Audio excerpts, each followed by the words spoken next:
people say that, you like bootstrapping a startup is hard, right? Or bootstrapping any company, which basically means, kind of just relying on revenue or whatever. And but they said bootstrapping an incubator or an accelerator is a crazy idea, right? Because you basically, the traditional model for incubator accelerators has been that they are set up so they can actually invest in people. So it's either from corporates or universities or VC funds who will put money towards businesses, and then they will also provide mentoring, right? That's kind of the normal model that we've seen in the market. For us, we were kind of starting to do this. The business that we were in was a business of networks, which is to help people who are starting a business figure out how to build networks for investment, for mentoring, for kind of customers, all of that. As a migrant, I knew no one, right? So again, this is very counterintuitive. Why the hell would you do this, right? But then the thing was, well, if we didn't do it, no one's going to do it. It was literally the biggest challenge was just establishing ourselves, calling lots and lots and lots of people and just making connections. Majority of that was just building our own network. And one of the reasons why I've got these awards and a lot of these kind of fellowships is because I actively put myself out there, not just for myself, but also so that we can get all this community through many of these opportunities, right?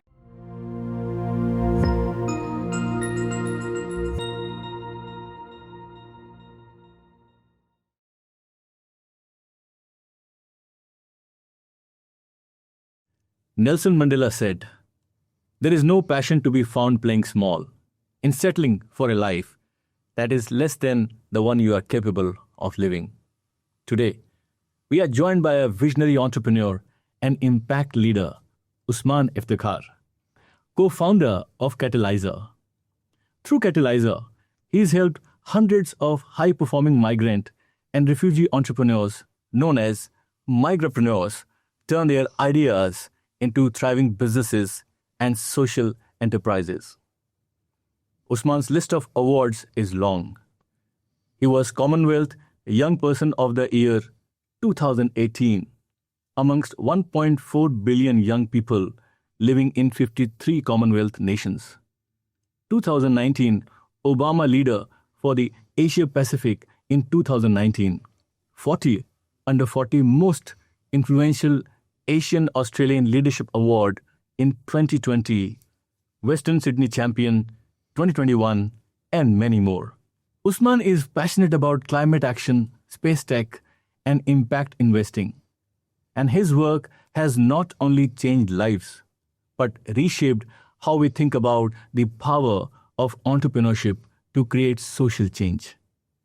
In this episode, we will explore his journey, his vision, and impact, the challenges, the failures, and the breakthroughs along the way.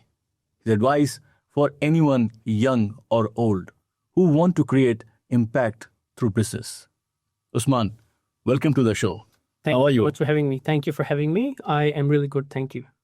We have been talking about having this interview for a long time now, and look, here we are. So I want to start with the first question. Yep.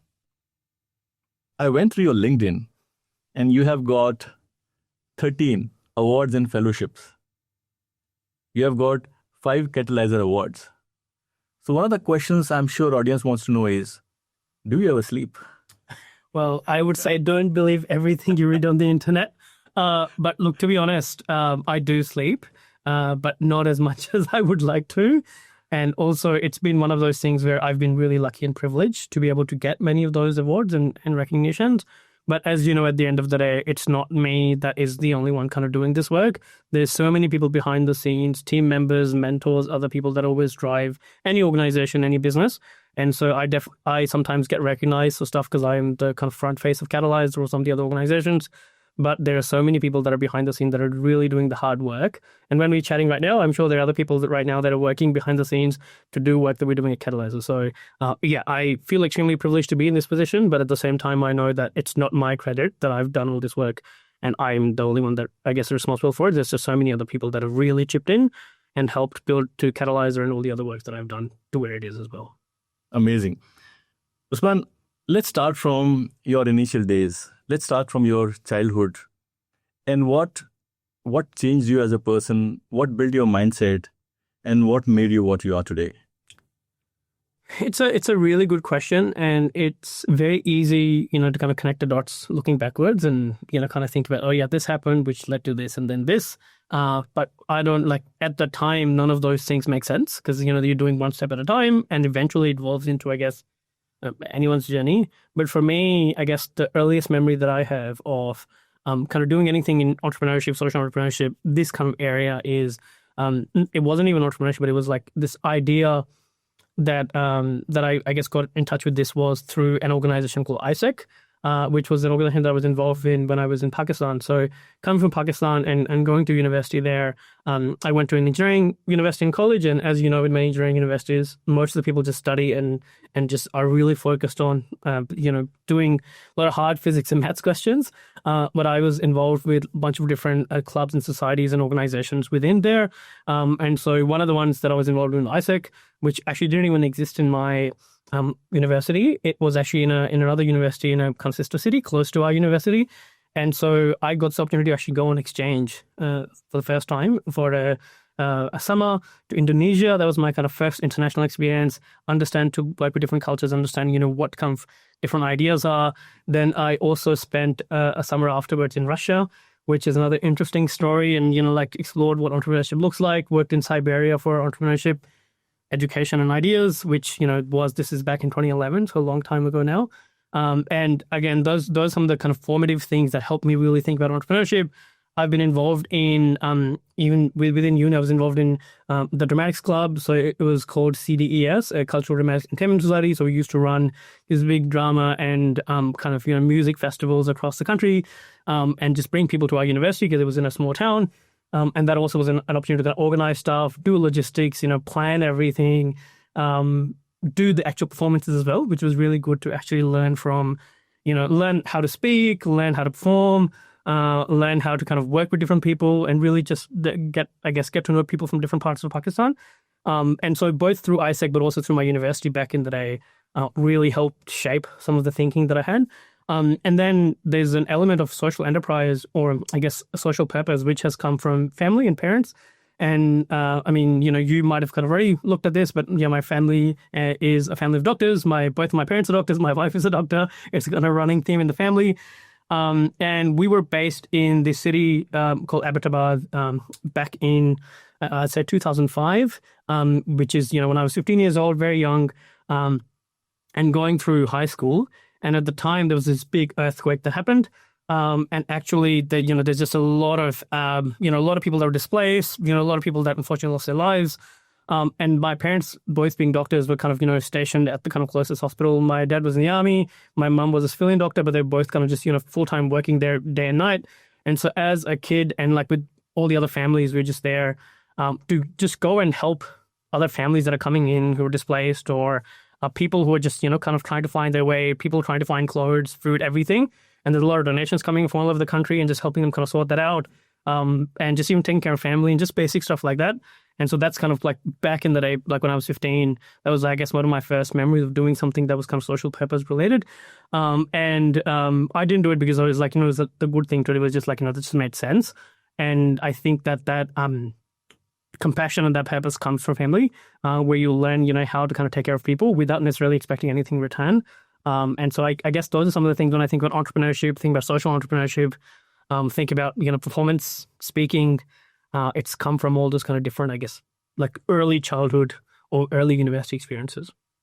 And you just, while you were explaining what happened in Abbottabad and the earthquake, it kind of brings the visuals in our mind. It's utter chaos. And then, everybody is trying to help and rescue. And I think sometimes such profound incidents happen in our life that change our perspective. And look, we are thankful for everything we have, because what happened in those days, I can feel you still have those memories. So fast forward, I know you are a mechanical engineer. I'm electrical engineer.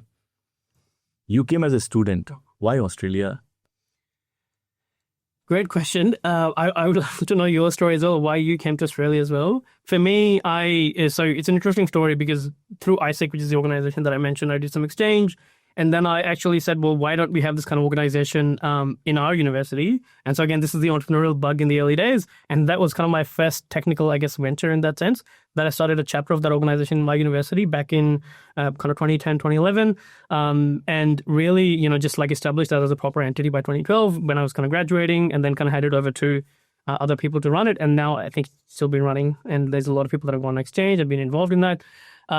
But through that organization, so how it operates is that on a kind of local level, like in Pakistan or different countries, it was a youth organization that would work through different universities, but then they will also have their national body where, you can basically get employed. It's a job that you do to kind of manage the whole kind of national thing.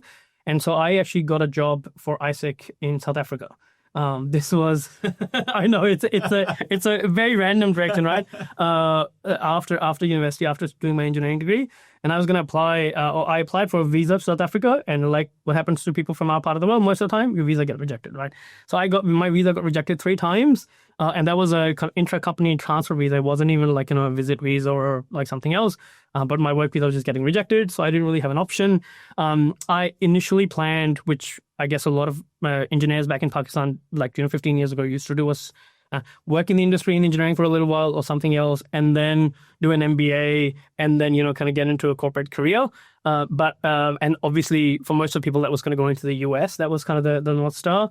For me, I said, well, like US, and when I kind of lost these, I guess, visa opportunities, I was looking for jobs in Pakistan. I had already kind of missed the cutoff deadline for a lot of jobs that were happening locally. So I had to wait for another year. And I was like, well, might as well just think about going overseas now. And then US and some of the other kind of North American, and I guess even just UK and everywhere else was like going to happen in a year. I was like, I don't want to wait that long. And so then I looked at what's the kind of closest early opportunities. And actually one of the people who was our career counseling person in the university back in Pakistan, he actually went to Wollongong Uni. And so he had a master's from Wollongong Uni, and he was like, Wollongong is like, why don't you go to Australia? It's a nice country. Go to Wollongong, it's a small community. You'll get to meet everyone. And it's a good place to get started and actually learn and so on. And so that was kind of my thing of, why don't go to Wollongong? So I called a couple other friends and said, why don't we just go to Australia? So just literally just decided that like that. I guess in hindsight, it was a great decision given everything that's happening in the world. Also, I'd say that just, I guess, coming to Wollongong or just coming to Australia at the time was a really good opportunity because of, like comparing to some of the other options that were there. So US obviously was highly competitive, lots of, time that you got to do. UK market, even the time for engineers or anyone really was getting saturated. The other option, like an English-speaking country where you don't have to learn language from scratch, was Canada. And Canada was too cold. New Zealand too small. So Australia became the kind of process of elimination. Just come here and do it here. Had no idea what the life is going to be like in Australia. The only thing I knew was cricket. Growing up in Pakistan, following cricket and following Australian cricket, I was like, at least I'm going to a country where people actually play cricket. And that's something that I've been doing both in Pakistan and here as well. So that's kind of my connection to and my kind of story and how I kind of found it was very random. Just having conversations which one thing led to another, and then I could have landed here in Australia. Your story is just like mine. I'm an electrical engineer, did my MBA. I come from a family of academics. And as you rightly said, the whole, the goal of life was get into good colleges, get a good job, and, life is set. So I did my post-graduation in 2003 and then picked up from the campus. So from 2003 to 2014, worked 7 days a week, 12, 14, 16, weekends, month ends in the office. So one fine day, my boss, we were sitting over a cup of tea and, he said, Abhi, I think let's leave this country. And I thought it was a joke, but he was serious about it. And he initially suggested that, how about try for Canada? It was like not just me, like let's both try together and tried for Canada. But it is funny because the agent I was talking to, when she asked me what I was doing, and when I told her that I do this, and she was like, look, it's not possible for one person to do it. And I'm like, why? She said, because you need to choose a line. And I was like, okay. And then we also discussed Canada is too cold. And then suddenly this Australia thing happened, and I was heading the operations team I was the head of operations for India. And then when I got my PR, I'm like, let's go, kids are young. And that's how my movement happened to Australia. Coming to that, movement was not easy for sure. No matter what stage you are a student or you come with family, it's hard. I'm really keen to know your initial challenges, your failures, and that one day where you decided enough is enough. I'm going to do something on my own. Yeah, I mean, there's a lot of challenges that you face, and as you kind of mentioned in your own story, I'm sure there's like lots of things that you face when you come to a new country. And I also landed in Wollongong, which, again, now Wollongong, if you go to it, is a very different place than it was 15 years ago, where there was no shopping mall, for example. It was a university and the beach, and that's what people did. They went to uni, went to the beach, and then you just hung out or whatever. It was still developing. I mean, there's a lot that has happened in Wollongong in the last 10, 15 years. But the good thing for me was, the positive was that it was a great experience to go to that uni, because it's a small university town. Everyone knew each other and they can kind of support each other from a university perspective. The university was also quite helpful from that perspective. I lived on campus in the accommodation, which also helped, kind of access a lot of services. And I had a couple of friends from Pakistan, which were part of the same uni, part of the same degree, who I convinced to come to Australia with me. One went to UTS and one to Wollongong. So the Wollongong one, we just kind of shared a place and everything. So it was really helpful to have another person you can speak your same language and kind of talk about problems. So that was obviously, like a positive of having someone in support, because otherwise I think it would have been really hard if I just didn't know anyone. But I had some connection, so that was really helpful. In terms of challenges, I mean, the biggest challenge is how do you survive coming from a country like Pakistan? I'm sure it's the same with India, where, I mean, I came from a kind of middle class family. We were okay. But, the costs and the differential in terms of, dollar versus the Pakistani rupee was so huge that, my parents, I mean, I was very privileged that they were able to kind of afford to pay the fee for us and for me, during that time. But still, living expenses, everything, you still have to kind of bear that on your own, which I know for many people here in Australia is, just a no-brainer. But for us, it was like a big cultural shock and a surprising thing. Maybe we're just too privileged when we're coming from some of these countries where, like in Pakistan, I never worked in, any kind of casual jobs or whatever. And, again, I came from a relatively privileged life. So I think I kind of personally needed that to kind of experience that directly. So I worked in, again, met some friends locally. Many of them come from Pakistan, Indian backgrounds or South Asian backgrounds, who were really helpful, helped me get some jobs in 7-Eleven, BP, kind of different service stations. And they're kind of casual jobs. Initially, you don't know anything, you don't know the system, so there's a bit of exploitation that happens. So I was, getting paid, I don't know, $5 an hour or some ridiculous amount, for cash. And everyone says, no, you can't complain because, otherwise something bad is going to happen to you and your visa is going to get cancelled and this and that. And obviously, a few years later, you see these kind of big scandals come out and companies have to pay back or whatever. Anyway, so I was one of those people that's kind of doing that. But what that means is that you're just doing a lot more work to kind of do the same amount of, I guess, bills and stuff.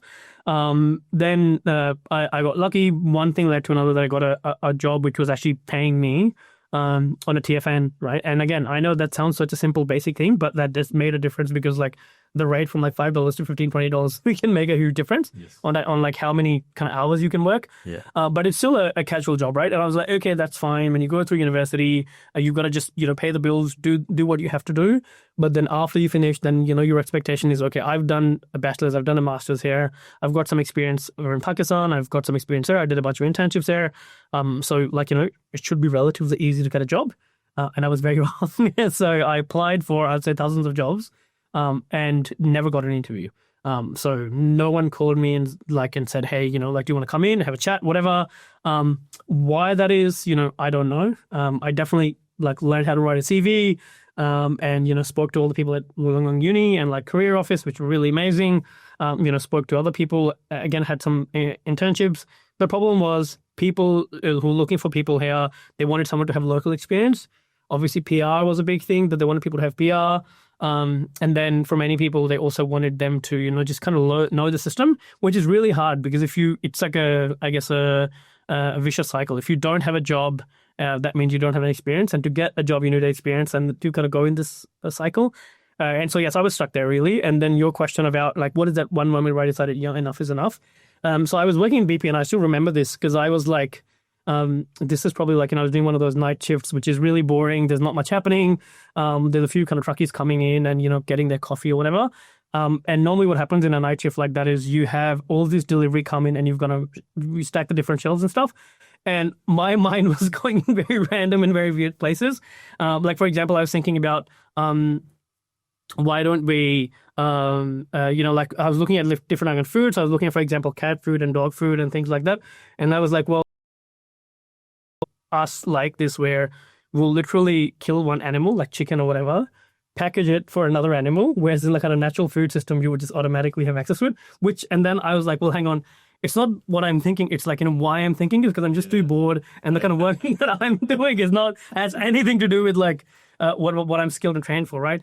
So I actually got into a PhD. I started doing a PhD in Wollongong Uni. I did that for a couple of years, and I did volunteering as well. So I did a bunch of volunteering with like different campaigns, particularly with the climate side of things, because I was really passionate about that. I've seen kind of the impact of climate change in Pakistan, in many of our countries, and how like we can't really do much about it because most of the work that can be done in first world countries like Australia. And so it was like involved in campaigning, involved in creating solutions, involved in clean tech stuff, and did a PhD in that space.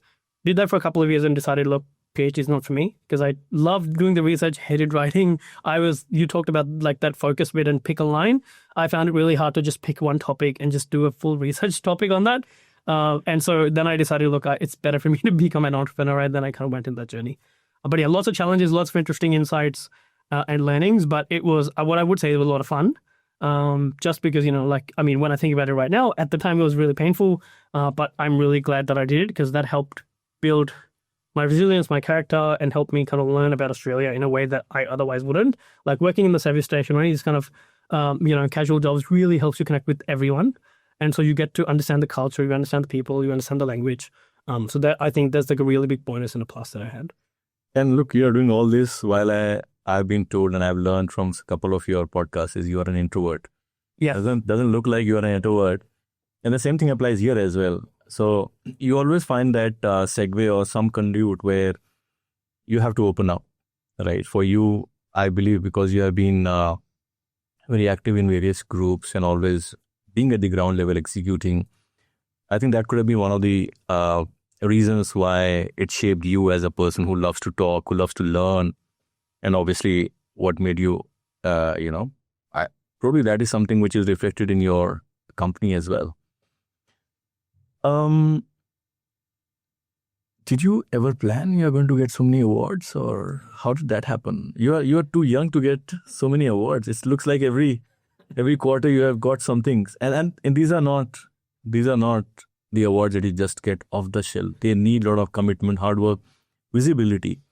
Visibility is a very big challenge for migrants in this country. And look, not many people know, and if Ali Bhai is listening to this. So when I came to Adelaide in 2015, I didn't know anyone.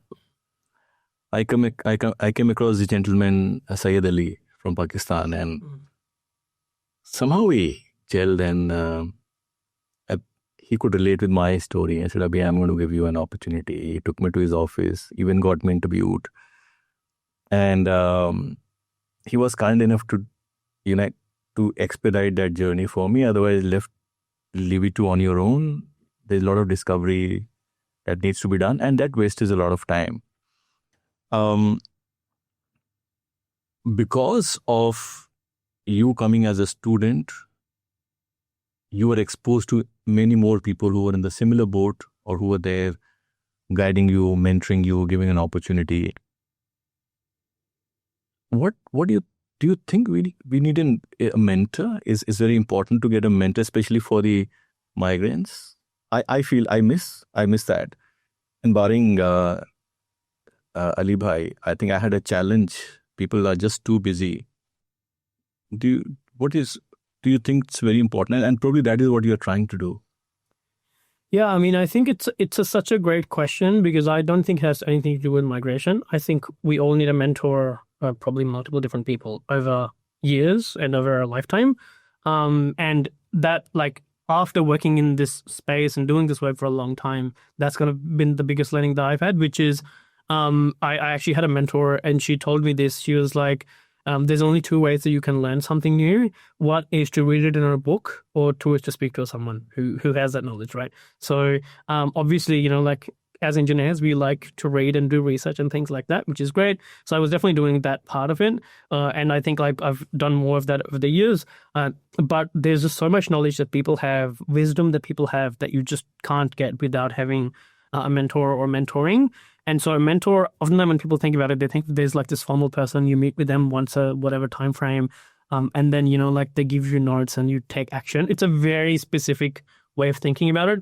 I think, you talk to someone in a coffee shop and they tell you something really valuable and they're a mentor, right? So there's so many different, like it could be 1-2 second conversation on the bus to like 10 years of mentoring and everything in between.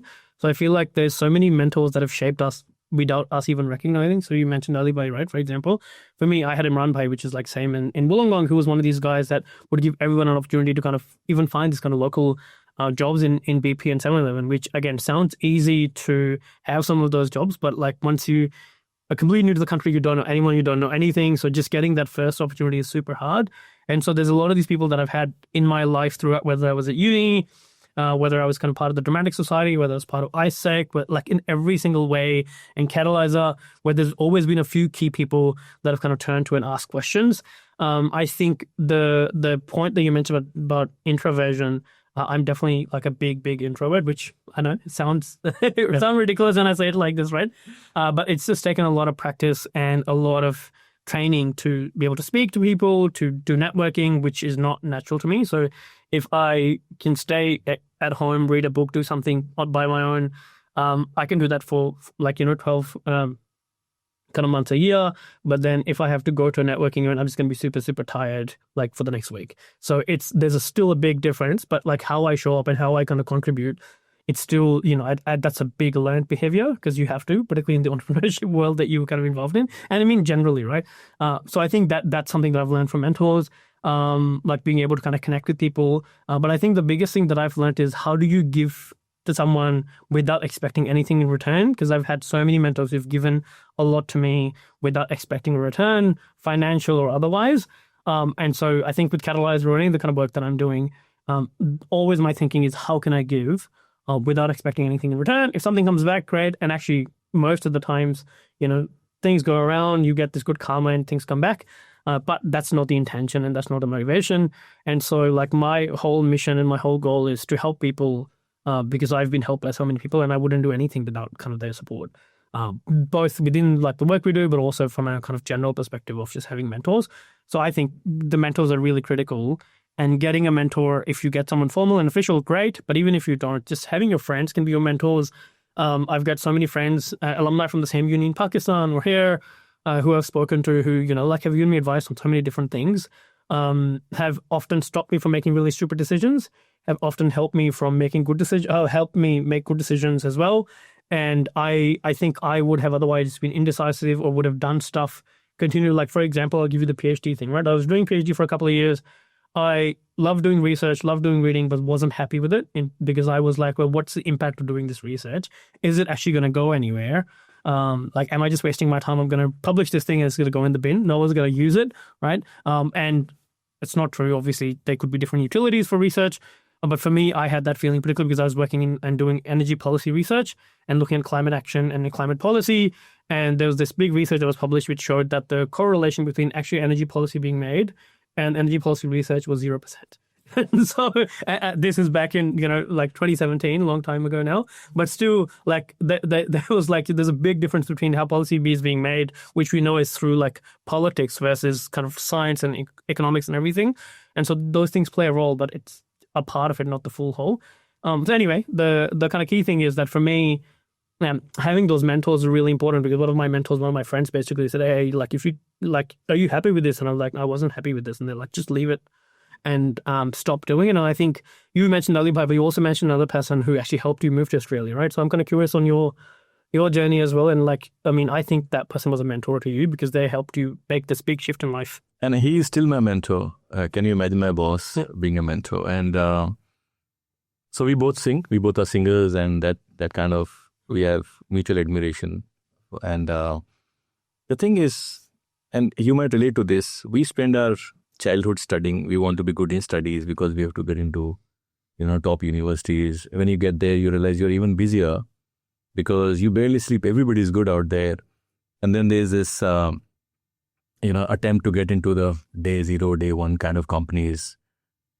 And you feel once we are in the job, it's going to be fun. But the truth is that when you get into good so-called, busy organization, large organizations, you're just on a treadmill. From the day you start your job to the point you retire, when you look back, you realize did I really spend time on myself?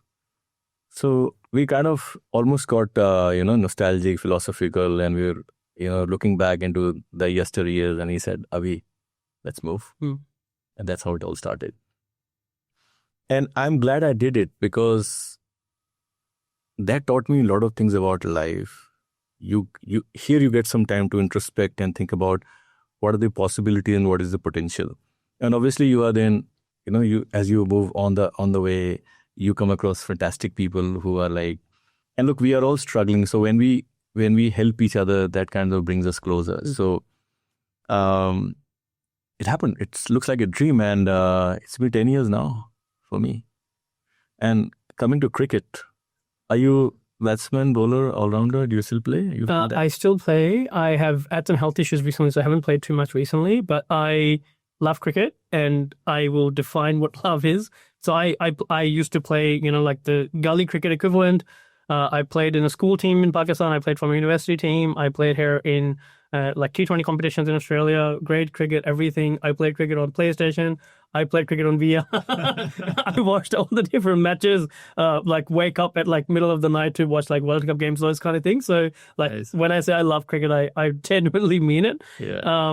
And like, I might even do some work with Cricket Australia at some point because that's my goal, to kind of do some like work with cricketers and help them with entrepreneurship and things like that. So I don't have the fitness to play for any of the national teams, but I definitely have I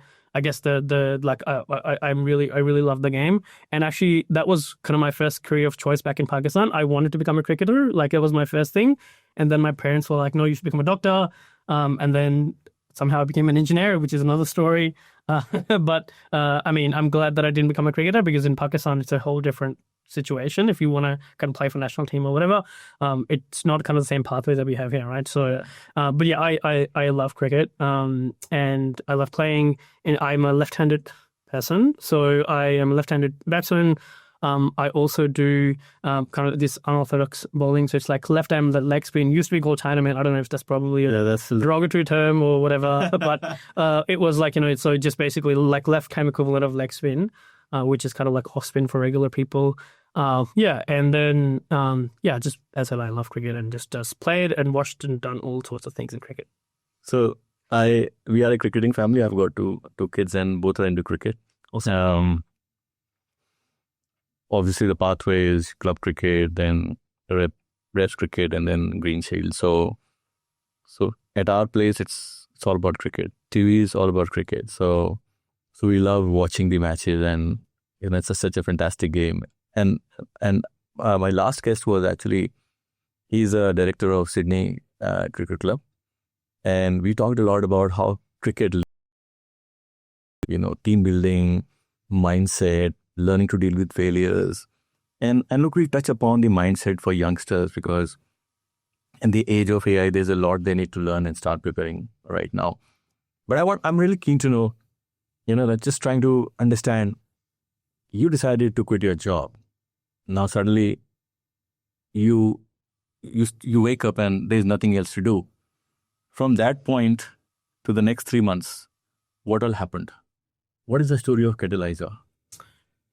So, the early days of Catalysr were really interesting because I was doing my my job, the kind of casual role and then I was like, I want to start this business. I initially had an idea to start a clean tech company because I had an engineering background. I was like, I'll just do something in solar, and I was already doing some volunteering and things like that. That idea, after doing a bit of research, I just realized, look, that market is super saturated. This is even back, 10 years ago.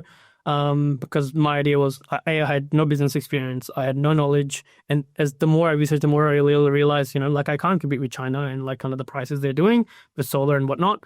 And so it needs to be something different. And then I said, well, why don't I help other clean tech startups who want to start something because they have an understanding of the industry a little bit, and there wasn't anyone that was kind of doing that. So that was my initial idea that I wanted to kind of work on. I actually, and this was, I was based in Wollongong at the time. I was still doing my PhD and I was doing my casual job, right? So I wasn't getting any roles, any things. And I was like, well, I might have to change the city. So I moved to Sydney for a little while. It didn't work because, again, I wasn't able to find anything.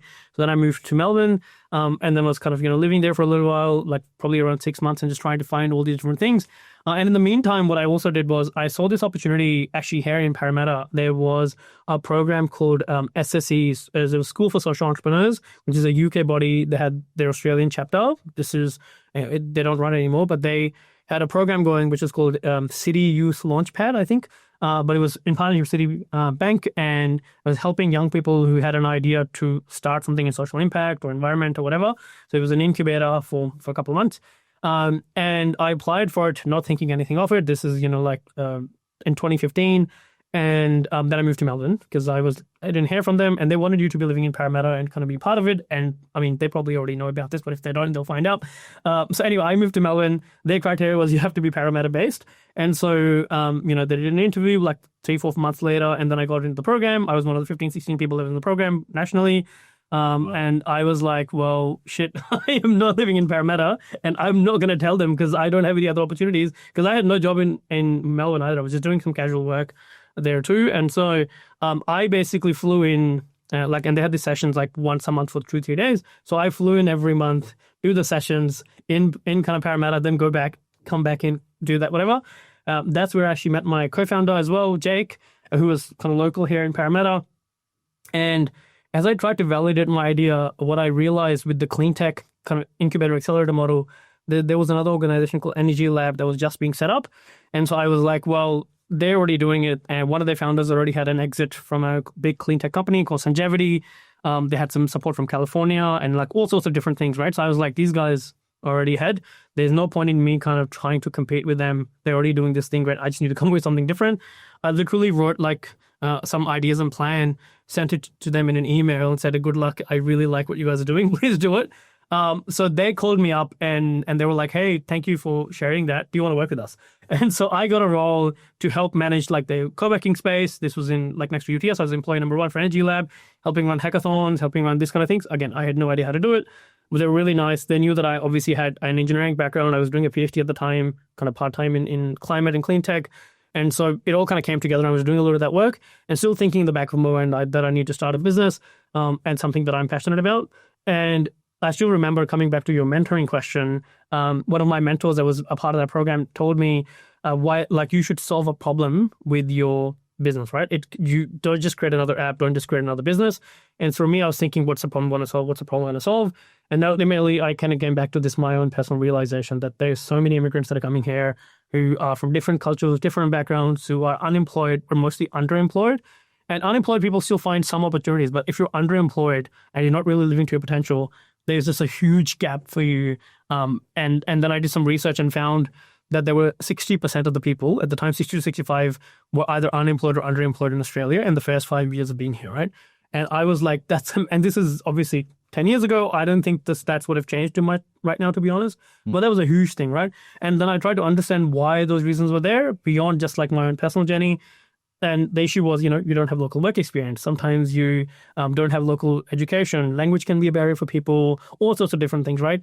And so I said, well, like, you can't just write a better resume to get around this.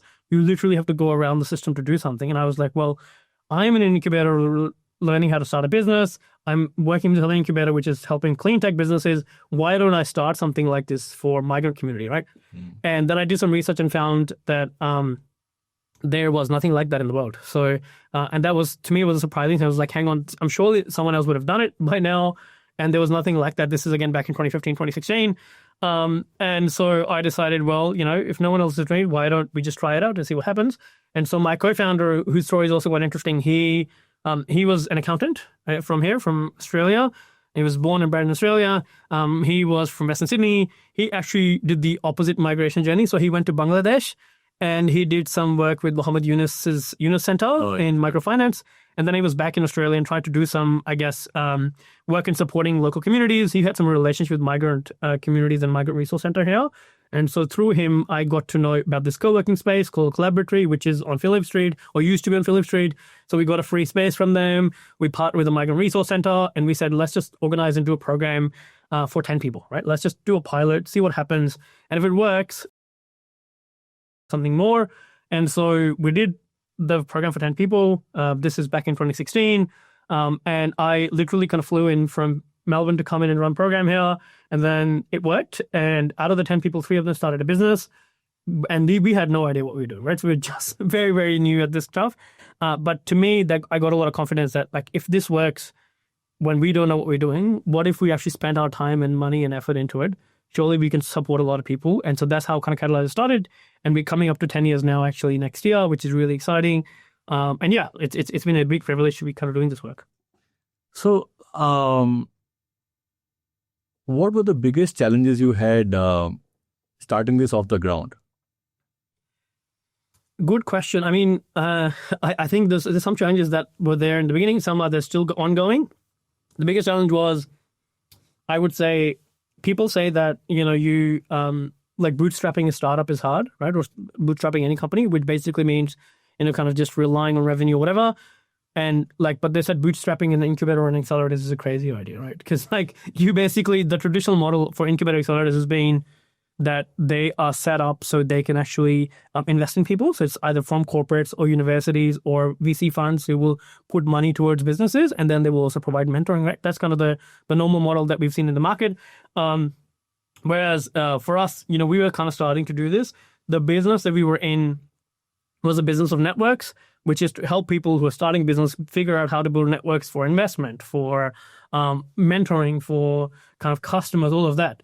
And as a migrant, I knew no one, right? So again, this is very counterintuitive. Why the hell would you do this, right? But then the thing was, well, if we didn't do it, no one's going to do it.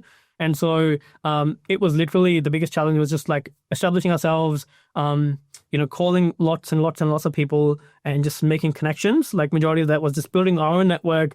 And one of the reasons why I've got these awards and a lot of these kind of fellowships is because I actively put myself out there, not just for myself, but also so that we can get all this community through many of these opportunities, right? So what I'm really personally proud of is not that I've been to some of those fellowships or some of those awards, but we've got some Catalysr alumni that have subsequently gotten funding, gotten awards, gotten those scholarships and fellowships as well. We've got 2 alumni that have been named as a Order of Australia medal, which is amazing. We've got people in Forbes under 30 and things like that, which, I couldn't even imagine when we started. So it is just through that, I guess, going through those challenges, that was kind of the hardest thing, to build the network. And then funding, because we didn't have a business model. It took us probably around 7-8 years to find a business model that actually works for us. And we tried lots and lots of different things, right? And again, it sounds funny when you're training people how to start a business and you don't have your own business model, because what we're trying to do was not being done before, not in Australia anyway. And so, there's a lot of different challenges that came one after the other. But I'm glad that we kept going, because there was many times where we were basically no, it's too hard, just shut it down. And I think there's 2 or 3 times back, one in 2018, when the initial hype dies down and it's very hard for you to kind of keep going and you don't have funding, you don't have support. That's one of the times that happened. Then the pandemic, when everything we used to was in person in Sydney. And then we just moved to Melbourne as an organization and also opened office there and running stuff. And then the COVID happens. And so everything has to be shut down. Everything has to be done online, which is a big shift from, what you normally do. So just moving that. And more than that, also just dealing with the fact that migration was stopped for a few years. And although Australia has 1/4 of Australian population is born overseas, but from a kind of narrative perspective and a kind of funding perspective, people say, why would we support migrant-related organizations when there are no migrants coming in? Not recognizing there's so many people already here who need help. And so, just constantly dealing with many of those challenges. So, I think that if you think about list of failures and list of challenges, it's probably much, much longer than the kind of list of success. If it's a 13 awards, there's 1,300 failures there as well. I agree. And look, I know you have summarized it really well, but it's not easy. It's really, really hard. And failures can do 2 things. One is they can motivate you. They can inspire you to keep going because there are other people in the same boat. But the other thing is it could break you. When you work with these migrants, what are the common emotions and the sentiments that you come across? And how do you then help them understand that, look, this is a journey I have been through. But what you are actually doing is you're kind of there as a mentor, providing all the support to them to ensure that their chances of failure are a little bit mitigated. Obviously, you can't eliminate it, but what are those common questions, sentiments that you often see? I think we have worked with over 1,000 entrepreneurs, if I'm not wrong. Yeah, so we have, I think we're just doing the counting the other day, and the official number is 1,263 that we've done so far. And our estimate, and I'm calling it estimate because people just do all sorts of things, is that there are at least 300 of them that are kind of active businesses running in Australia. What I'm personally really proud of is that 48% have actually been women that have gone through our programs, right? And so that's by design, because we've tried to build our team where we've got more women involved and women from migrant refugee backgrounds. I'd say the common sentiments and challenges and things that you're kind of talking about, right? The biggest emotion and thing that people say is it's too hard, right? It's too hard to be a migrant, do a job, oftentimes support a family, and start a business and run a business and grow a business, right? Because like the reason many people want to start a business is because they want to support themselves and their family financially, or they want to do something good in the world. And both of those things are really hard when you also don't know anyone, you don't have a community, you don't have a family in this country. Some people obviously been here for a while, others are relatively new. Like we've got someone in our recent program who has only been here for 4 months, right? So they literally don't know anyone else in the country. And so I guess the key thing that we offer and we provide, and this is something that we didn't even know about, because we were always like, we're providing mentoring and we're providing this knowledge and content or whatever. But actually the biggest thing that every time we've done a survey, every time we've spoken to people, they said the biggest thing they get is community. Having other people that are like them, that understand their challenges, that they're able to talk to, they're able to get support from, and just have that kind of same community has made a huge difference, which is why our alumni come back, they do mentoring, they do support. And so half of our team now is made of our alumni, which I'm really, really happy and proud of, that they've kind of gone on and done their own businesses, but they've also come back and have helped us build Catalysr. Many of our mentors and EIRs are alumni as well. So yeah, it's one of those things that's been ongoing. But overall, I'd say that the thing is, because we've got a lot of people who have lived and gone through those pains and suffering, they can then tell other people how to kind of deal with it emotionally, how to deal with it financially. What are the tips and tricks that you do that you don't learn in either a business school or in a YouTube video, right? Because it's very easy to kind of get frustrated or annoyed or whatever and saying, like, I see this news, someone raised $5 million when I go, no one's going to give me $100,000, right? Or whatever, because that seems really hard.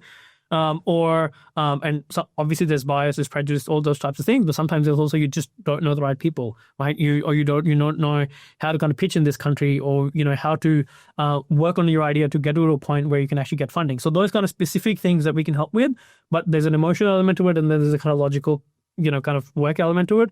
So it's understanding and helping them with empathy and trying to support them with that, but then also helping them figure out how they can sustain themselves while they build their business. So for many people, particularly from migrant backgrounds, you can't just go all in, right? This kind of mentality that is Silicon Valley and many other parts of the world is, if you really want to do a business, it's like 24/7, that's your baby, that's your thing, you do it. If you can't commit to doing it, then just don't even bother. And I completely disagree with that, because I've seen a lot of people that have slowly, methodically, structurally, strategically built their businesses by doing a part-time job or full-time job on the side, doing some side hustles, testing their ideas, doing that. It might take them 3 to 5 years versus 6 months or 3 months from compared to some other business. But it's why they're doing it, what's the kind of business they want to start, and how they can kind of keep that going that suits them, their family, their circumstances.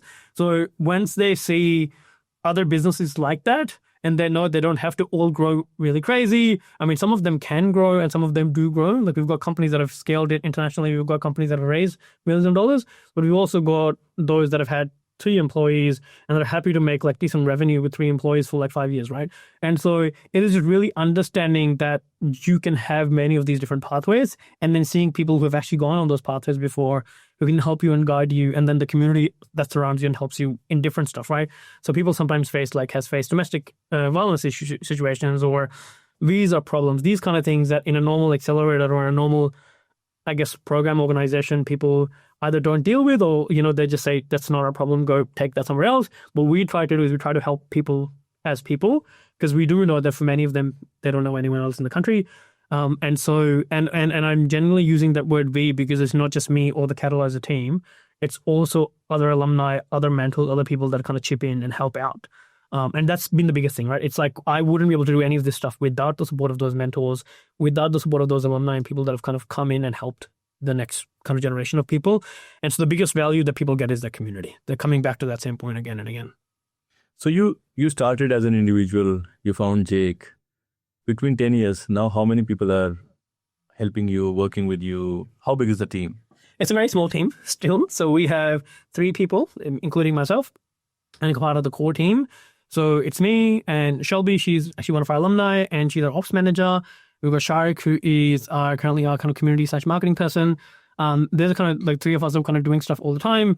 Then we've got our entrepreneur resident. There are kind of 5 to 6 people that are part-time contractors, consultants that do mentoring and support during programs, who also come from different migrant backgrounds. And then we've got like a bigger community of alumni and other mentors. So I think there's about 1,200, 1,300 mentors as well that we've got. We've also got lots of different supporters in like different parts of, Australia. So we've got people from corporate, people from startup ecosystem. We've got like 200-ish partner organizations that we've kind of built relationships with over the years. And so, for example, if it's not just people come and do a program with us or like work with us, it's like we really, I believe, are a triage nurse for many of the equivalent of many of the people that are coming into the entrepreneurship ecosystem as migrants or refugees, right? So when you come into a hospital, triage nurse tells you, you have to see a specialist, or you've got to do this, or we're going to take your bloods or whatever. Like that's kind of what we're doing, providing mentoring, providing help and support, but we're also saying, okay, you would really be best, you want to do something in deep tech, right? Or like space tech or clean tech or whatever.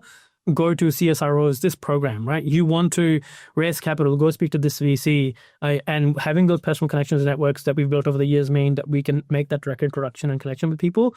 And that really helps opens doors. If someone's like, I want to build a social impact organization, I want to get grants. Well, we've gotten grants and we know how to get them. We can help them with grant writing. There was an alumni recently that I helped, and she raised like $500,000 in grant funding from federal government as a relatively recent social enterprise.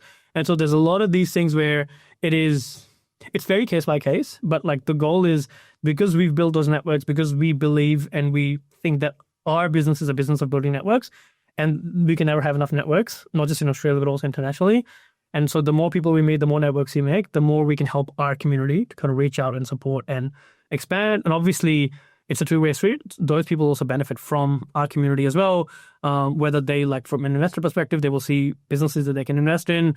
From a grant maker's perspective, they can see different diverse founders that they can give grants to. From a corporate perspective, they can see migrant opportunity or migrant businesses that they can partner with, or, they can, do a product with or something like that. Like over the years, we work with IAG, for example, as an insurance company. So they've thought about like business insurance for migrant businesses, or Westpac for migrant banking, or like different things like that as well. So it's also kind of thinking from that lens, because again, we make up as migrants 1/3 of Australian population, just first generation. If you add the second generation, like over 60%. And so it's not a niche. It's a huge opportunity for like many corporates, many businesses to kind of be involved. And so like how we see ourselves is like, how do we make a conduit, not just for ourselves, to support these migrant refugee entrepreneurs to get access to those opportunities, but also to help some of those other organizations have access to these people. And by virtue of that, then create businesses and products and services that they can kind of make life easier for other migrants and other businesses, other, refugees and other businesses as well. This is interesting, because I'm just thinking while you were talking about what you do, is it's also a great opportunity for youngsters to maybe do internship or be a volunteer, because the proof lies in pudding. You can read about business, you can read about mindset and leadership in the books, but the real action is on the field when you're talking to people, when you're working closely with the founders. What are some of the few stories that come to your mind that you're so proud of? They have been through your program and being your alumni. It's kind of like really hard to ask you who's your favorite child. It's always a tough one, because like people ask, and then if I say the same names, people go, yeah, why didn't you mention me or whatever? Yeah. And there's always new people that keep coming. Yes. So yeah, I mean, depends on how long we have. We've got lots of amazing stories. But what I would say, just on the previous point about internships, that we have also partnered sometimes with the university, sometimes institutes, to also help students get access to opportunities, particularly international access to opportunities and internships in these startups as well. Nice. Because that is helping them get the work experience, which is a lacking thing to get into job. Yeah. And so that's another thing that we've seen. We've also seen some people that are doing early stage of our programs also getting hired by some alumni. So it's like trying to create an ecosystem where they can kind of support each other. But lots of amazing stories. So one of the person that I talk about all the time, just because he's doing awesome work, is a team of like husband and wife. Tawfiq, he's from Bangladesh. His wife, MJ, she's also from Bangladesh. Tawfiq was initially went through our program. Then MJ came into our program a few years later when she married him, and he told her, you should go through this program as well. But he started a company called Spiral Blue, I think back in 2017, 2018, just very early days of Catalysr as well. And this company that they've kind of co-founded is a space tech company. And so what they started doing was he came with an idea. He was an aerospace engineer. I think he was doing a PhD at UNSW at the time, if I'm not remembering it incorrectly. But he said, well, I'm going to create this new kind of computer, which actually helps improve the data processing of satellites, right? And everyone was like, no, that's not going to happen. And this is like, pre-Gen AI and all this kind of stuff that's happening with compute, right? And so, but like he worked on it and he created this thing called Space Edge Computing and Space Edge Zero, whatever computer, which was basically taking our microelectronics and a lot of the work that we're doing here on the ground, making radiation hard so it actually works in space. And then he launched it with a bunch of different satellite companies with like SpaceX, Virgin, etc. And, got them to work. He's gotten like bigger grants from Australian government, got some funding, have now expanded to, Europe as well, now setting up in the UK. So just doing incredible work. Have got I think team of 10, 15 people as well. Great sort of startup story that's doing really well, but not just in a kind of an easy market, but like super, super hard technically and also hard kind of commercially. And recently they've created another thing, which is like a LiDAR thing. So it's like using, laser detection to map the earth and think about climate impacts and everything else. So like it's a full cycle kind of story of like seeing how that's happening. And I know he was recently working with, for example, people, universities and government in Bangladesh as well, because like he's from there and he saw an opportunity to kind of help them understand climate change and kind of use satellite data and things like that, right? So there's a lot of these kind of, sometimes it's pure tech, but it also has an impact angle. We've got another story of Sakshi, who is one of the people that has been named as an Order of Australia Medal. I think it was like last year or this year, one of the years. And she has been not just been one of our alumni, but also been as a mentor for about 3-4 years now as well as an EIR. She's also helped us run programs too. But what she does is she helps women in India, women in rural India particularly, to help textiles. But it's a social enterprise that not just give them a job, but also women who are facing sometimes domestic violence, sometimes don't have a family to support them, help them, give the training, give them education at the same time as they're kind of doing these textile jobs. And then they sell these products here in Australia, and then help them get a better job or get into the kind of thing. But this is like, really, I guess, women coming from rural India, which, you probably understand, like the poverty levels is just absolutely off the charts. And so helping them and working with them, she's been doing that, I think, since 2018 as well. And it's doing a phenomenal job. They've hired like hundreds of women and kind of supported them through that process. So that's another one that's a completely different kind of story. We've got an alum, Devon. He is based all the way up in NT in Northern Territory, and he has been working on this startup for the last 7-8 years as well, which is called HR Partner. And so what they do is they're a HR software as a service SaaS platform that was started by him initially, and then he found a co-founder, and he's working from his home office for a little while. Now that company, completely bootstrapped, has expanded to 70 plus countries. So he's just taken it global, just done phenomenal work, and also been a mentor and come back and supported many other people. Another one is Eldon, who has been also the guy that was also named as Forbes 30 under 30 recently. He has been working in biotech. And again, this is one of those hard ones where he's figured out a way to use kind of these swabs that we normally use for COVID and stuff to also look at rhinosinusitis. I think that's the disease or whatever it's called. Yeah. And like do the measurement and everything. After going through Catalysr, he got 3 doctors from Stanford. He partnered with them, got them as co-founders. He, I think, raised like $5 million recently from like Victorian government and a few other investors. Has done a bunch of clinical trials and everything. Don't ask me how the technology works, because this kind of goes over my head. But yeah, there's just so many amazing stories. And if I sit here all day, I'll just keep talking about them. One of the ones that I think is really personally close to my heart, which is kind of also, I guess, expanding our mission, or a couple of them. One is Welcome Merchant. So what Welcome Merchant does is they are specifically supporting refugee food businesses who are, like small businesses that are kind of run by refugees and asylum seekers. And they set up a directory. They help them figure out catering gigs and get into, some of the corporate catering market as well. And so the Marjorie, again, if you look at her, she's also got like 1 million awards. Phenomenal founder, and have got like a great kind of really nice social enterprise that helps all the refugees specifically. Yeah, so it's, as I said, it's so hard to kind of, again, there's like 100 others that I can speak of. And it's always hard to kind of say, this one or that one. But like just to give you a bit of a flavor of the variety and the kind of different businesses and ideas people are working on, from like super hard tech, software, all the way to social enterprise. You must be incredibly proud of what you have done in the last 10 years. And I'm sure you won't have thought about you will go so far, and 100%. People coming back to you and thanking you for what you have done. Sounds amazing. Not easy, extremely hard, but you have committed yourself to that, how does one become member or alumni, or how does one get selected for being mentored by Catalysr? Yeah, so we have, firstly, thank you for your kind comments. Again, as I said, it's not me. There's like a whole community of people that have been genuinely supporting and doing, mentors, everyone. So I'd feel terrible to take the credit for everyone, but I genuinely definitely didn't think that we'll come this far. But I'm really glad that we did. And I feel like there's so much more that we can do into the future. But yeah, it's one of those things where like I'm just thinking of like the right... I mean, like there's many different ways in which you can get involved, right? So for example, let's just say you're a new immigrant, or even if you've been living for a while and you just want to start something, you don't really know what to start, don't really oftentimes have an idea, you just want to learn what entrepreneurship is or how to start a business in Australia. And so we've got these programs called fellowship programs. One of them is a tech startup fellowship, one is a social impact fellowship, which are helping people to basically learn how to start a startup or how to start a social enterprise. Basic 101. There's online education. So it's like weekly, there's online modules. They're pre-recorded that they can watch. Then there's like weekly online sessions where we go through different workshops, tools, get them to practice, build that community, get in touch with each other, and then in-person events as well, where they can kind of get to meet each other as well. So it's like an online component and an in-person component. And that's kind of, for many people, it's the first step where they just don't even know what to do, what to start. Could be any kind of business, any kind of idea, but they can go through one of those fellowships. We have also been doing some programs in collaboration with local councils, which are similar to fellowships in an earlier stage. So for example, we've done a program called Melbourne Migrapreneurs, which is particularly in City of Melbourne. That's an in-person program similar to the fellowship, but completely in person, because that's kind of supported by City of Melbourne.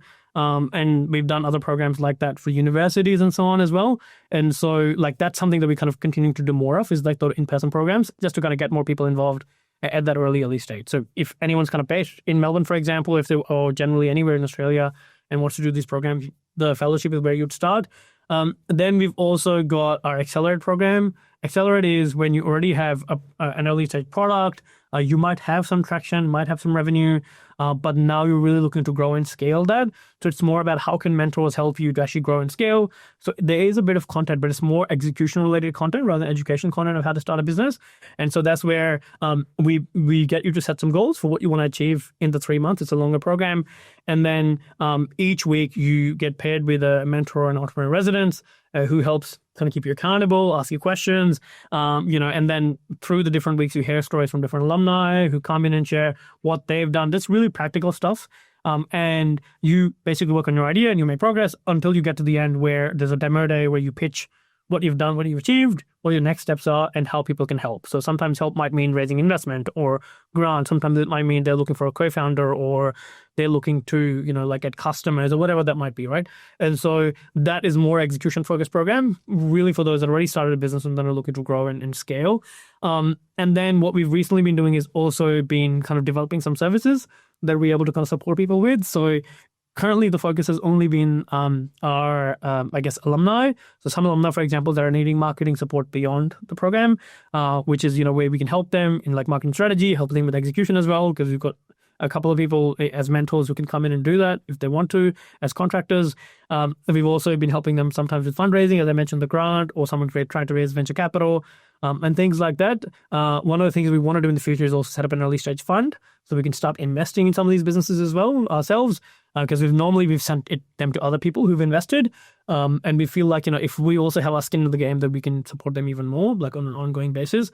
But yeah, those are some of the kind of different ways people can get involved, either through fellowship the early days or through Accelerate if you're further along, or in the future, if you're looking for investment, and then that could be another way to get involved.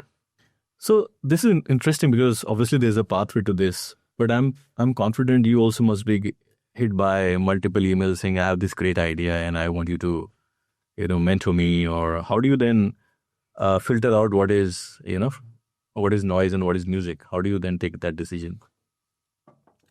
That's a great question. I mean, I guess I'll probably ask you the same question around how do you figure out who to interview for your podcast, right? It's kind of like, a part of this is probably you already have developed a bit of a sense of perspective and knowledge and learning, and then you go, I want to talk about these topics, for example. This is my guest. Please tell me if I'm wrong, right? And these are some of the areas I'm going to explore, speak to people, understand and then, get the right kind of referrals, people, so that you can do that, right? So for us, we basically have our own pathway. Every time we're running a program, we do a recruitment, session. One is we look at social media, any general recruitment, and then we then judge those ideas based on eligibility. If like, are they coming from migrant refugee backgrounds? Do they have a solid idea? Is it something we can support?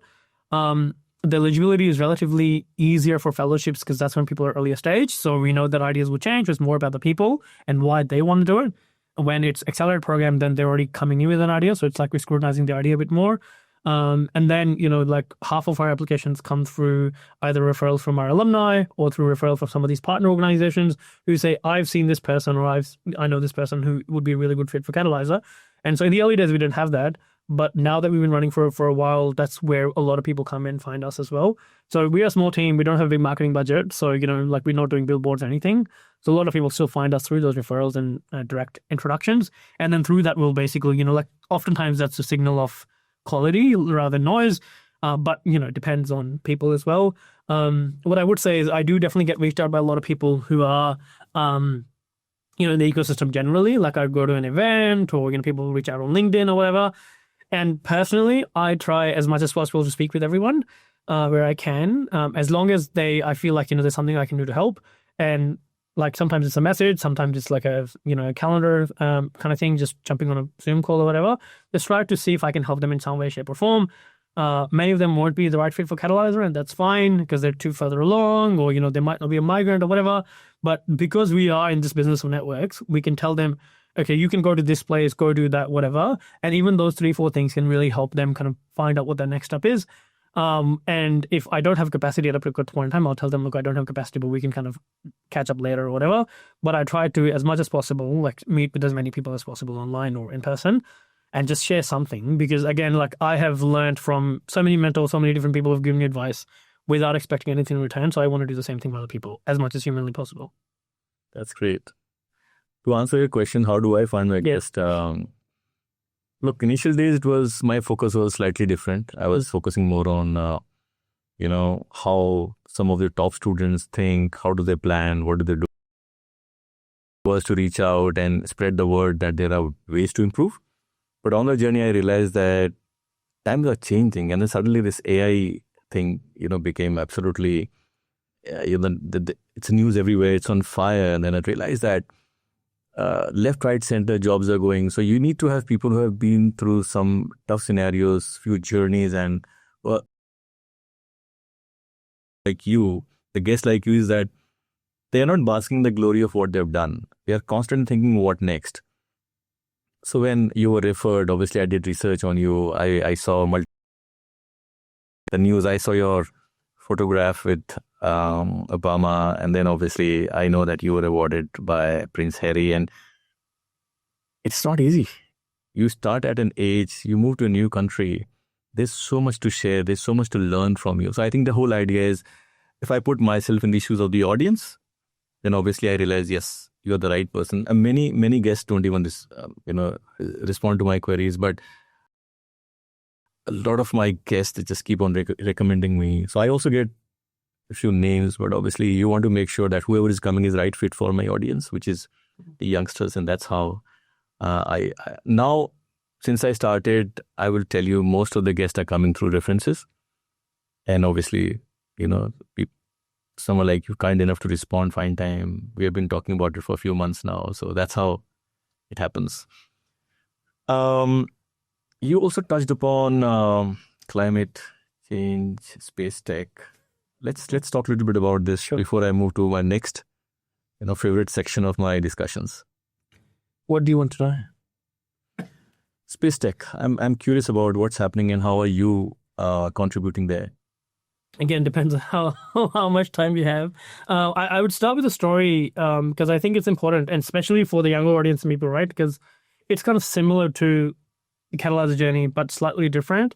And there's an AI component to it as well, which is, so when I started Catalysr, as I said, we're 2 years in, we just got, some runs on the board. We're thinking of what we have to do. And to your earlier point of just not kind of settling with, what is out there right now, but what can we do in the future?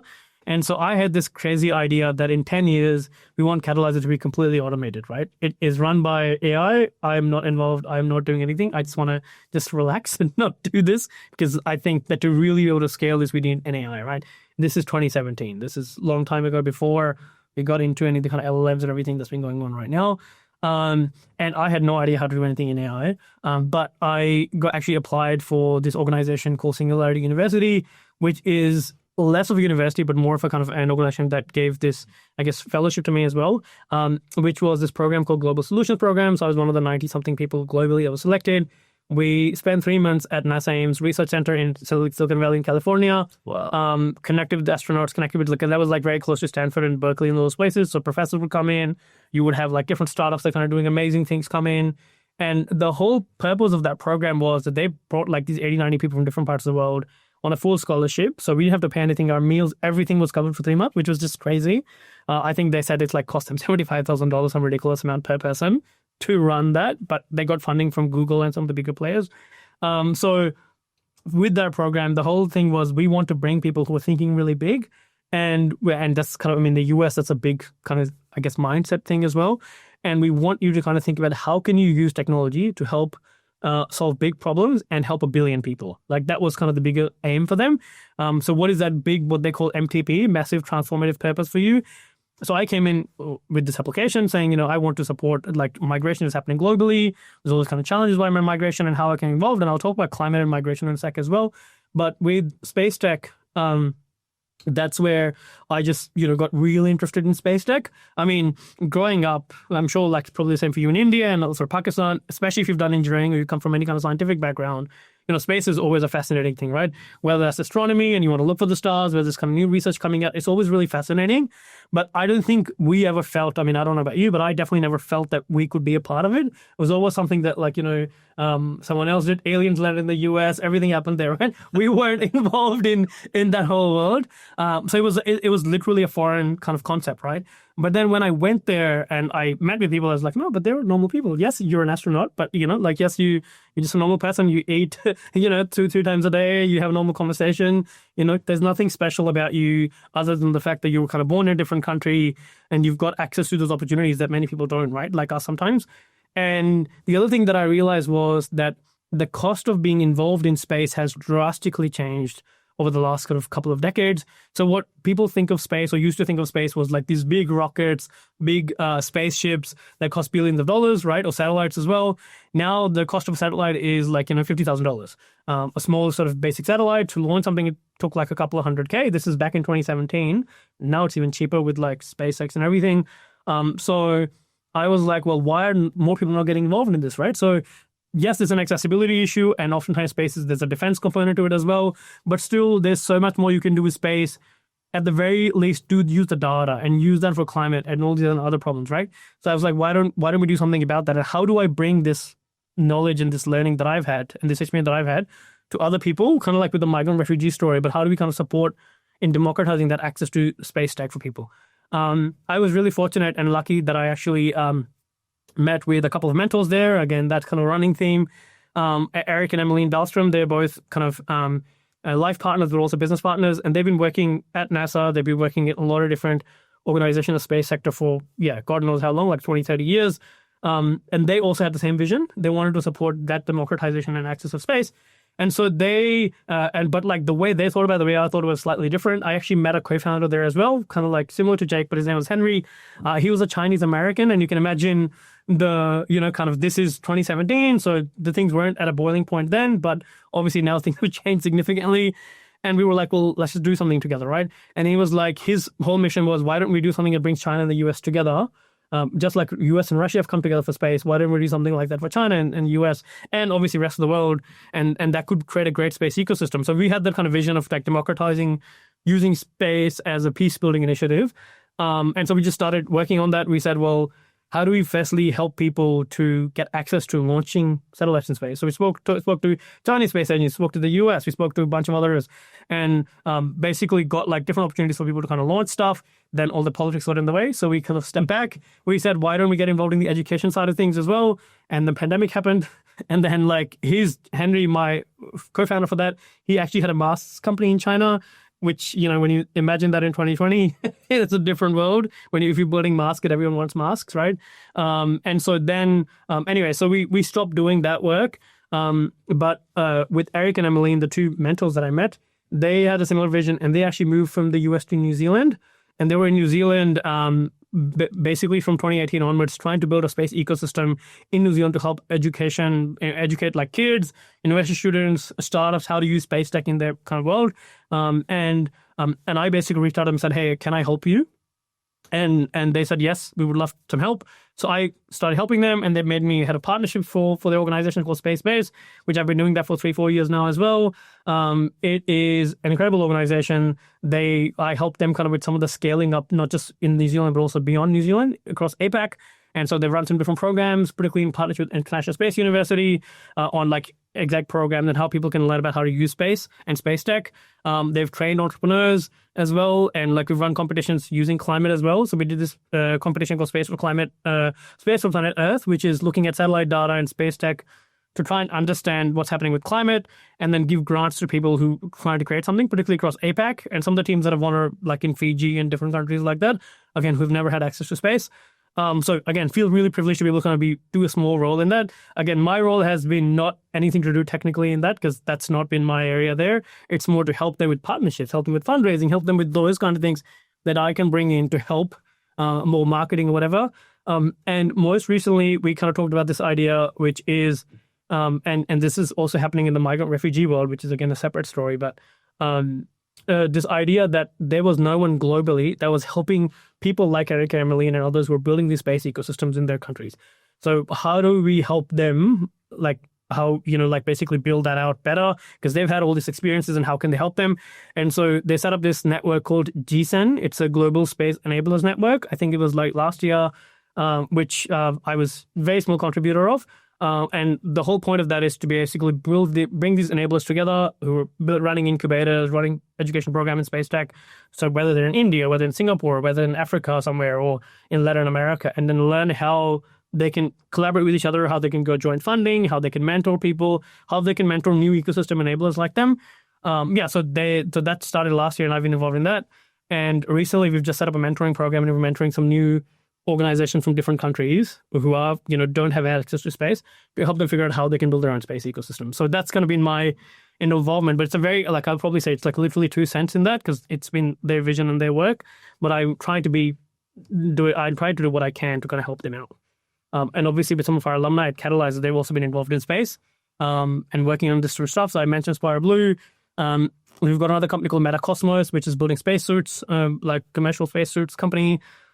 There's a couple others called Orbital Blue, which is working in looking at oil and gas leaks and things like that.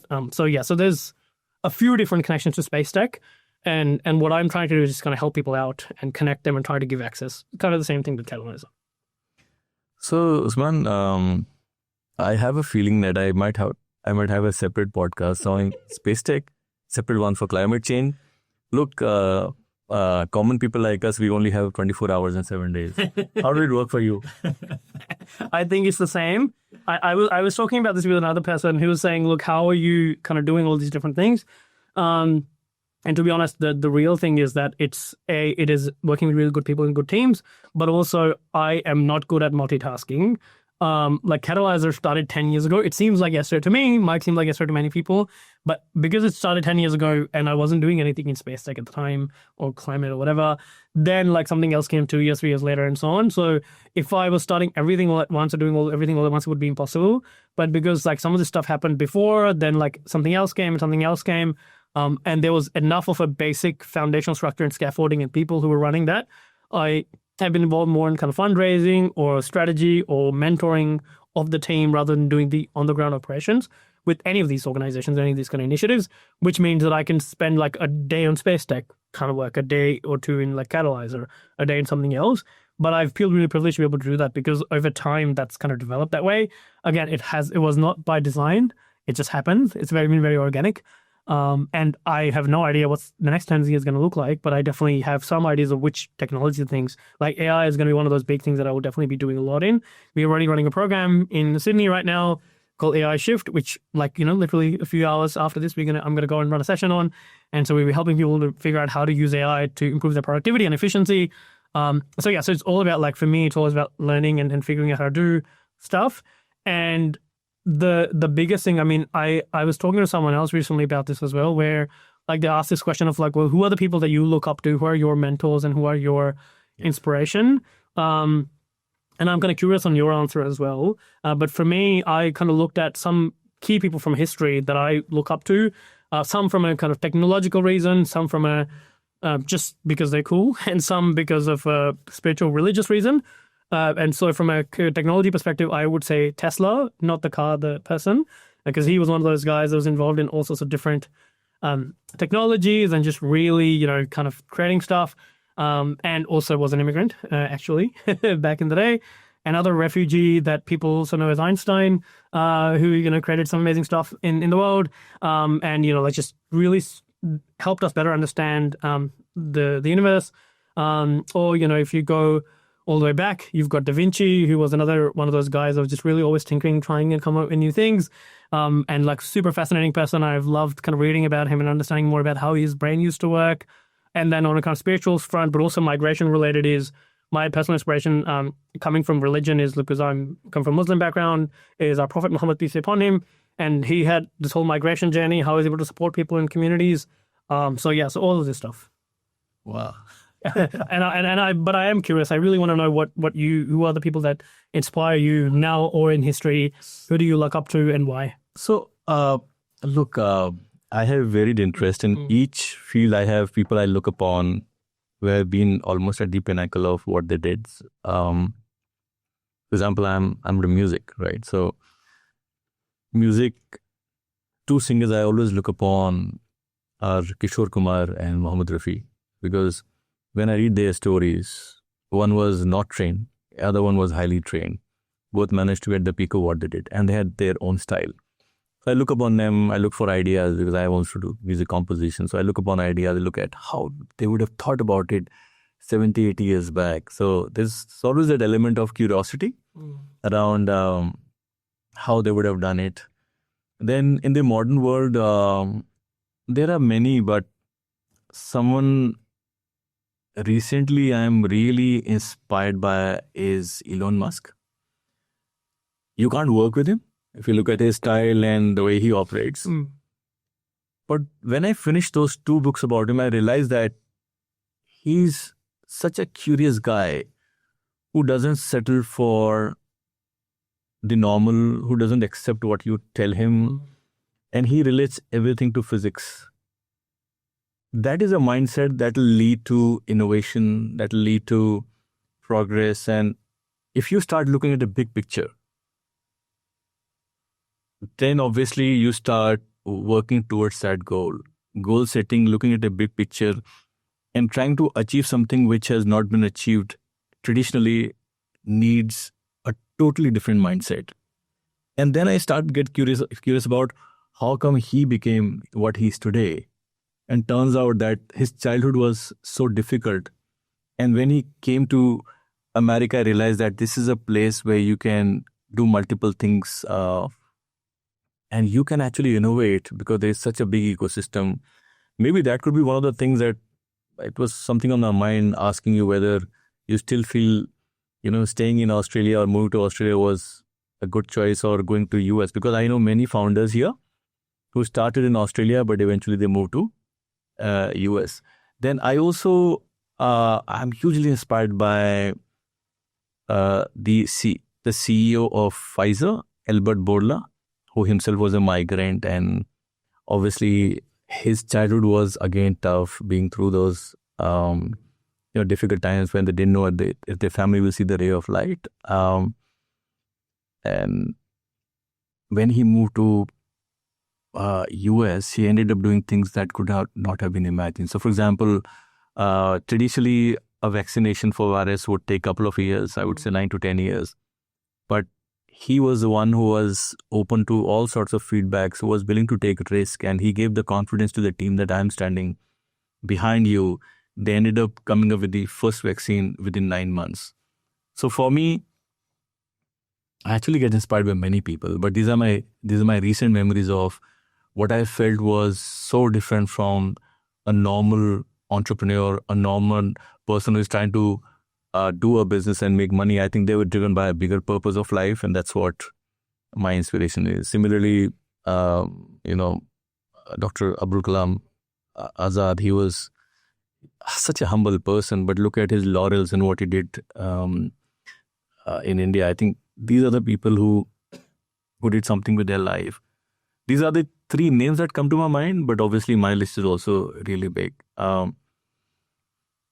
know I can go on and on, but I want to start with, I want to touch upon a few important questions for my audience, which is the youngsters who I'm sure will be inspired by your own journey.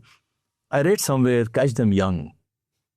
There are so many stories of youngsters becoming billionaires, getting into AI field. I was reading the story of 3 co-founders, young guys who started Mercor.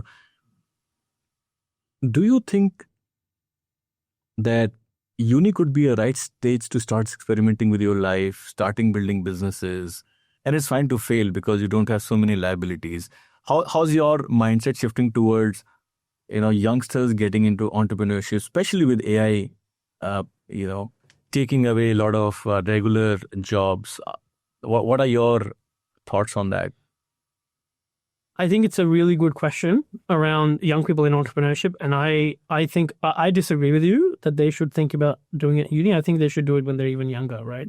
So I was involved with an organization called Foundation for Young Australians. So this is one of the 13 or more fellowship programs that I did called Young Social Pioneers back in 2016. And they used to bring 60 young social entrepreneurs to learn how to start social enterprises and kind of grow them across the country. But what was even more impressive was that they also had programs in schools.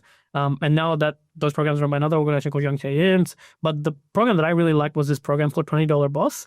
And what they would do is they would go and teach school students how to basically run a business, what that looks like, how to be entrepreneurial, and then we'll give everyone $20. And they'll say, you've got $20 to come with an idea, and then you've got to figure out a way to kind of make more money and sell it to your, community, to your students or whatever. And then obviously there's kind of lemonade stands that you see, but then you see some really interesting art-based ideas, social ideas, whatever, that people will come up with. And these are, really early childhood kind of kids, 5-10-year-olds that are just coming up with these amazing ideas. So I think what I've personally experienced from my own kind of journey is those kind of really early years are really formative in people's lives.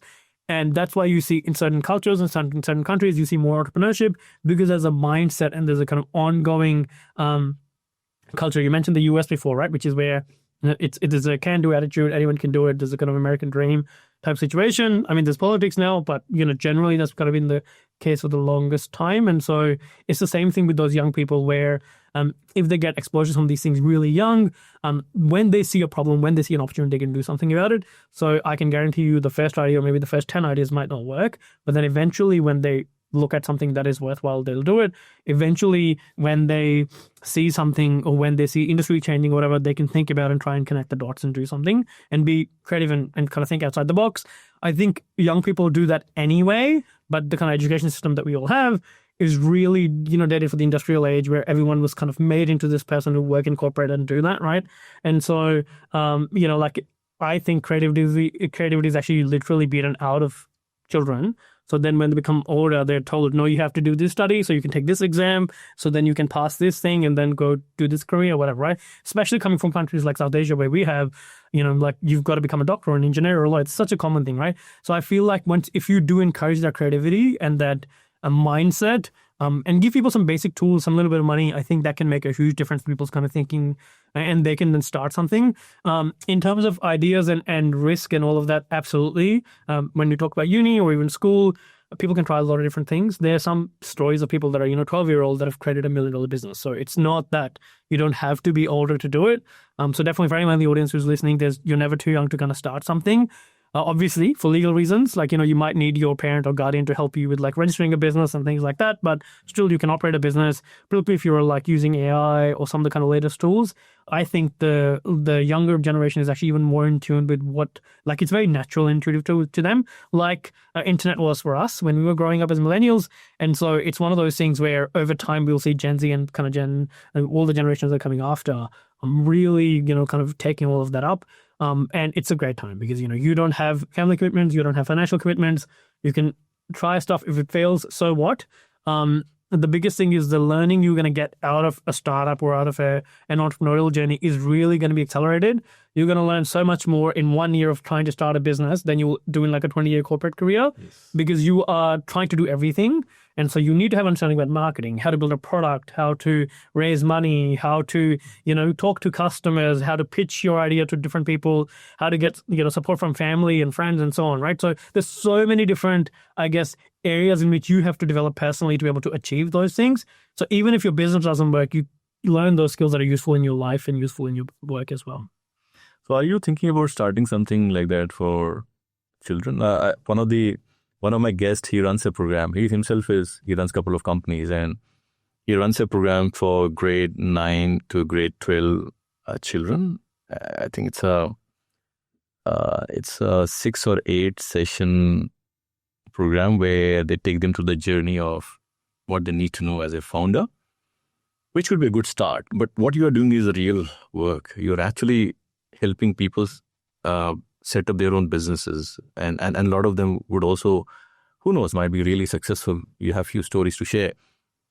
Have you thought about doing that? Because I think that's a much bigger audience and there is so much that can be done. And now they're talking about we need more entrepreneurs in the world. What are your thoughts on that? I would do it if there weren't other amazing people doing it. So Young Change Agents, I mentioned, is an organization that's actually doing this program right now for young people in schools across the country. Fantastic organization. And we partner with them in the past. They've sometimes sent people to us when they've kind of grown older. They don't just work with, kind of Australian, but also migrant communities, First Nations communities as well. So there's organizations like that are doing it. Then there's organizations that are doing like more deeper work. For example, Future Anything. There's a company in Brisbane that are doing it. And then we've got some of our own alumni that are young entrepreneurs when they started, have got now companies that are running it. Nathaniel is one of those guys that is running this company and is a social enterprise. And he's actually, I think, if I'm not misremembering, but he's supported about 13,000 young people on learning how to start entrepreneurship, wow. Right? So there's people that we've supported who've then gone on and done that already. So the reason why we're not doing it is not because we don't want to, but because we see all these amazing people doing it and what we can do to support them, rather than us kind of trying to compete with them and kind of, take their funding or anything. Yeah, I do believe there's a huge potential for young people. And really, like the definition of young as well, because like depending on who you ask, a young entrepreneur definition in some cases is under 40, in some cases under 30, in some cases under 18, but so it really depends on who you're asking. But we've been involved with some youth stuff as well back in the day. There's an organization called G20 Young Entrepreneurs Alliance, which is basically this body that brings in different G20 countries, young entrepreneurs, and their definition is under 40. And they kind of represent, I think, like 500,000 at the time. This is, I'm speaking 10 years ago now, of those young entrepreneurs in all those countries. Come ideas and things and how they can support them with like better access, better visas, better, funding opportunities, all of that, so they can get recognized compared to some of the kind of older people. And we were involved as one of the Australian organizations that was kind of the member for Canada and so on. So I've worked in that space, up with like creating some position papers, some policy guides, things like that. I definitely hugely believe in the potential of young people.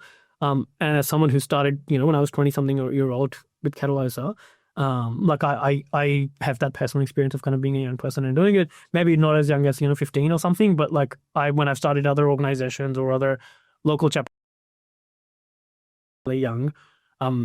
I think that all of those opportunities and all of those, I guess, initiatives have helped me to do what I do now.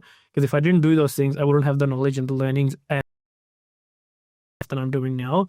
So starting Catalysr was a lot easier than starting my first ISEC chapter in Pakistan.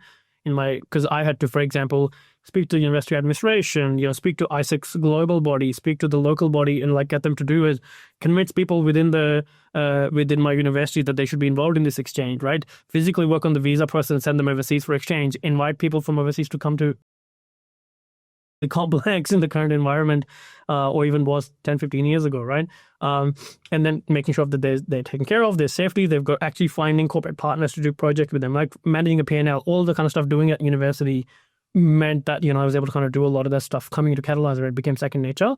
So definitely being a young person and trying thing, even if it doesn't work, I would highly, highly recommend. Before I move to my final two questions, I want to share a story of a child. I'm always inspired by his the passion for I don't know if I have to use the term selling.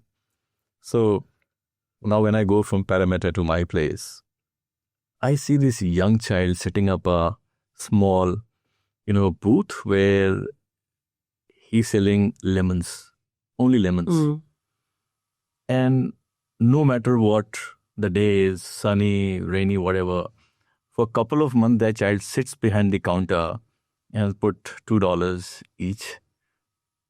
All alone. There's no parent, nobody. And I see that child every year. And I'm talking about someone who must be, I would say, 8 or 9 years old. I'm really inspired by it. Some people are so motivated from within. They don't need anyone. And I have a feeling that child is going to be somebody, some entrepreneur, somebody doing or building something because of the way he has the ability to sit all by, himself and then selling the lemons out there. So, amazing to see youngsters doing it. And, I think we need more of such mindset being developed for the children. My question to you would be, if you were to start Catalysr again, what different would you do? So I would probably do it with AI now. That's a big difference, right? I mean, it depends on whether I'm starting now or 10 years ago. Because if I'm starting it now, I think, and knowing everything that I know now, one of the things I probably wouldn't start it the way I did, because like I would look at it and I'll be one of those crazy people, or one of those people saying, that's a crazy idea, don't do it, don't do it the way it is, you did. But I didn't know better at the time, or me and my co-founder didn't know better, so we just did it, right? Not realizing how tough and hard it's going to be, what the ups and downs are going to be like. So if I'm starting it now, I would really go sell the idea, get more partnerships, get more funding and things like that to set it up in a different way. But that's also because I've got the knowledge and the expertise and the credibility. If I started the idea without knowing any of that stuff, then I think probably make similar mistakes. If I started the idea today with the current technology and the current landscape, I think I would mostly focus on AI and not anything else, because I do believe that AI is going to fundamentally change on how we live, how we work, how we play, everything.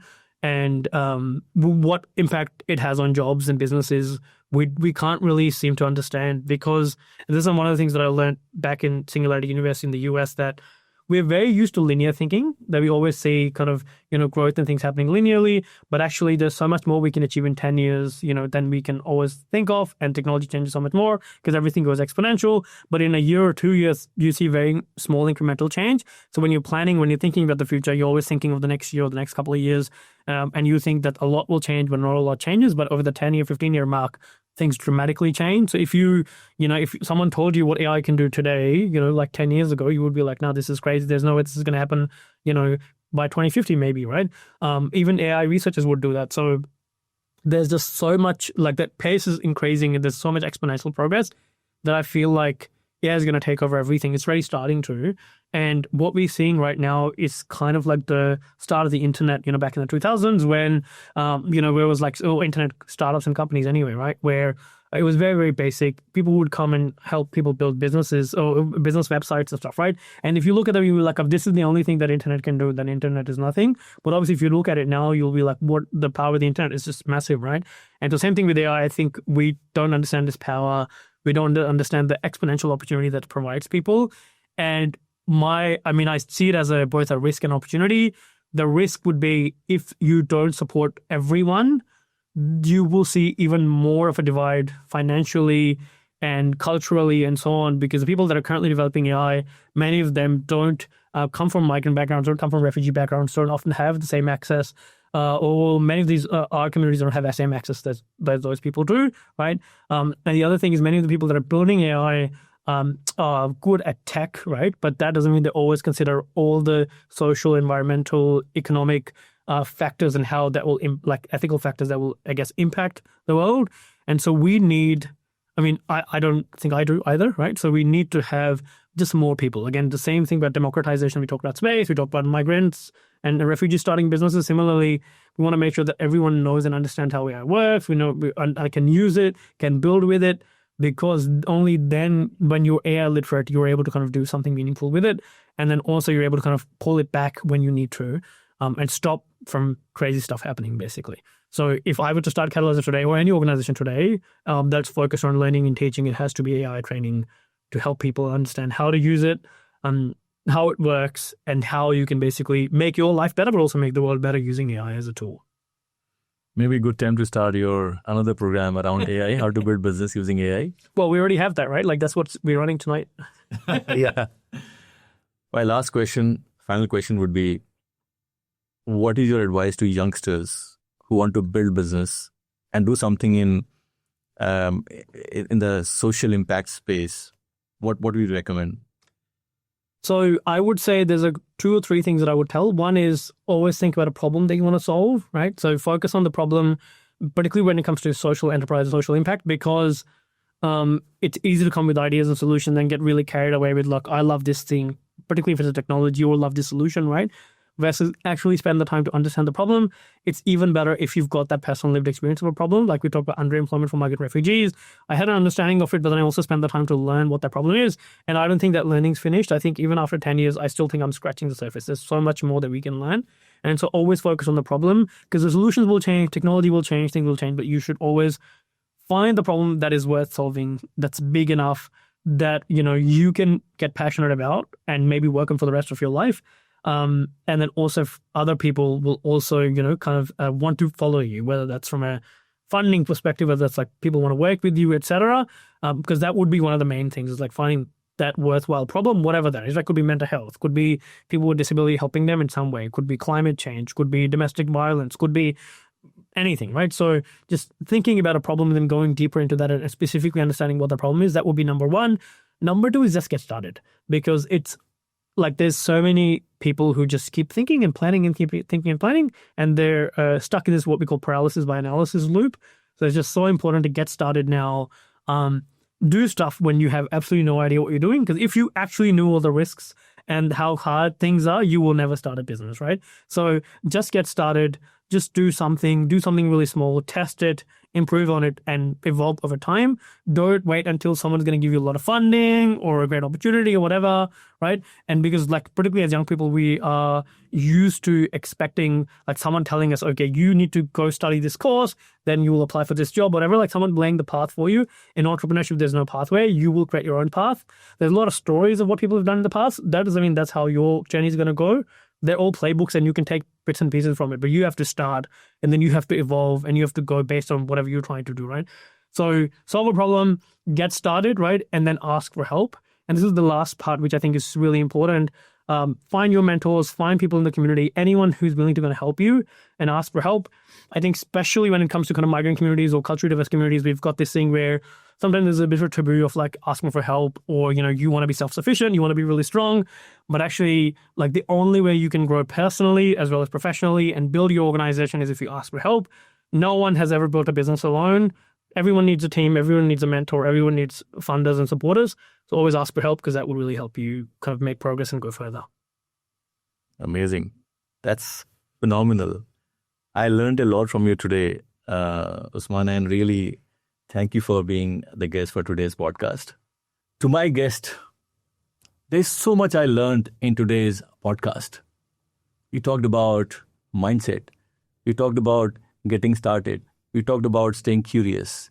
We talked about execution. If you have learned few life lessons from my podcast with Usman, please go back and try something new. Please look upon his website and see what are the programs that you may want to do and do something and create your own business. If you like this episode, please share with your friend, family, or anyone who wants to start a business or create something meaningful. Till such time, stay curious, stay learning, keep building, and do something out there. Thank you very much for listening.